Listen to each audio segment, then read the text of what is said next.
Hello everyone, this is Tom Fox. I'm the Compliance Evangelist, and I'd like to welcome you to the month of May, one-month series on operationalizing your compliance program.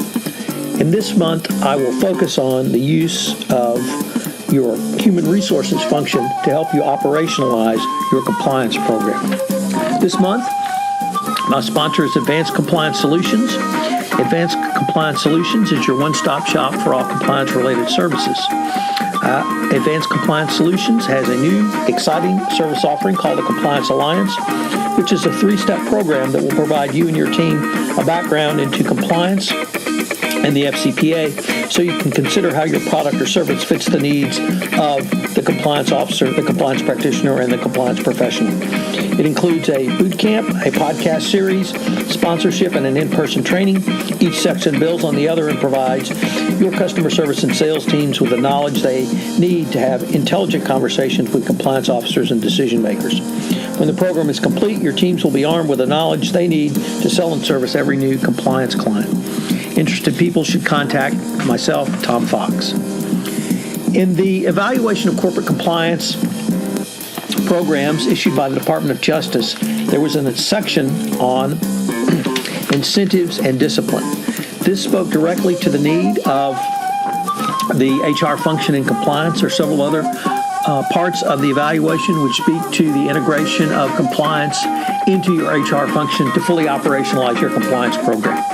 Each day this month, I will be exploring a different way for you to operationalize your compliance function through the HR function. I hope you enjoy this series. This is Tom Fox. Thank you very much for listening. Day 1, the role of human resources in operationalizing compliance. This month, I will consider the role of human resources in operationalizing a best practices compliance program. I have long advocated for a greater role of human resources in a compliance program.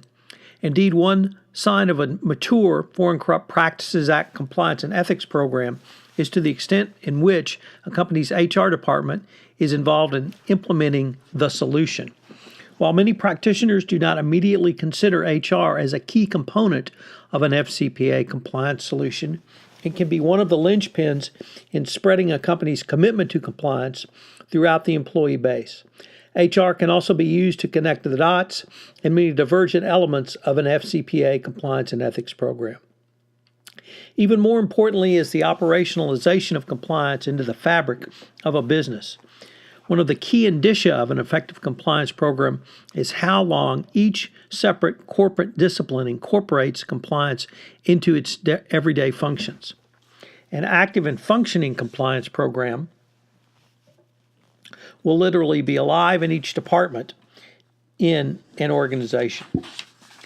HR has as many touch points as any other corporate function with employees.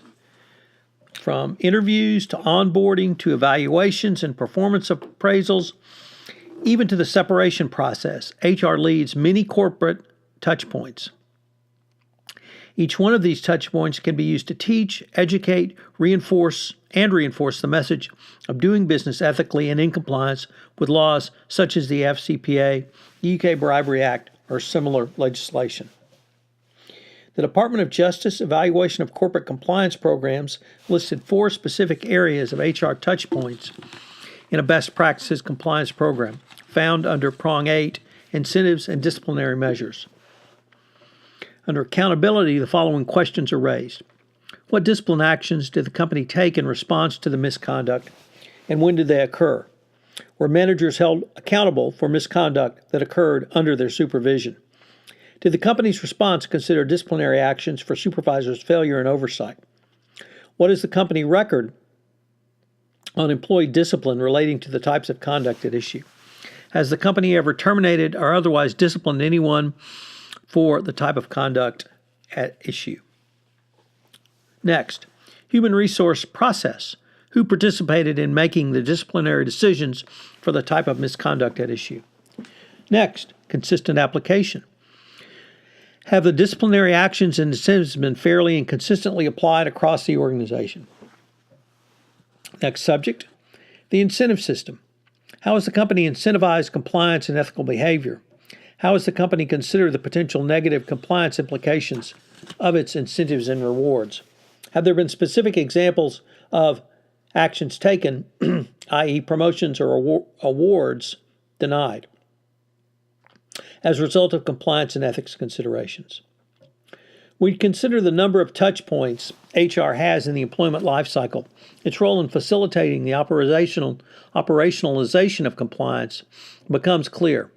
At each of these touch points, HR can take the lead in operationalizing compliance. Additionally, each touch point provides an opportunity for ongoing communications with a prospective employee, newly hired employee, seasoned employee, or an employee moving up into the ranks of management about the need for ethical dealings and compliance with company values as set out in the Code of Conduct and is operationalized in your compliance policies and procedures. By using these touch points, HR can demonstrate the shared commitment requirement found in prong 2 of the evaluation, as well as the ongoing communications as laid out in prong 6. There are very few other corporate departments which have so many employee touch points as HR. Every compliance practitioner should use HR to operationalize compliance through a variety of touch points and expertise available to the compliance professional through a corporate HR department. As a key first step, I would suggest that every compliance professional head down to your corporate HR department and have a cup of coffee with your functional equivalent. Find out not only what they do, but how they do it, and then explore how you can further operationalize your compliance program through any or all of these HR touchpoints. Over this 1-month series, I will be considering the role of HR in all of these steps and more. Further, over the past 20 months, there have been 3 Foreign Corrupt Practices Act enforcement actions which spoke directly to the role of HR in hiring and evaluating employees in a compliance program. I will begin my 1-month exploration with these 3 cases and then move through the employment life cycle. The employment life cycle consists of pre-employment screening and interviewing, after hire onboarding, next ongoing training, next annual reviews and assessments, next promotions, and finally exit strategies. So, what are the 3 key takeaways for today? First, I would ask you, what are the HR employee touch points at your company? I've delineated at least 6 touch points, but are there others that you could consider in a best practices compliance program? Next, HR professionals can bring new, dynamic, and innovative techniques to compliance communications. If you think about one of the key functions of HR, it's training. Well, why not utilize HR in your training program? You can train HR to discuss FCPA compliance issues, so train the trainer. But think about ongoing communication about simply doing the right thing, raising your hand in a speak-up culture. If you see something, say something, or to just model your corporate values as expressed in your code of conduct. HR can be a key ally for the compliance practitioner in doing this. And finally, go down and have a cup of coffee with the head of your corporate HR department. I'm sure they'll welcome the visit, particularly when you can talk to them about the issues that they face day in and day out. What are the HR internal controls around compliance?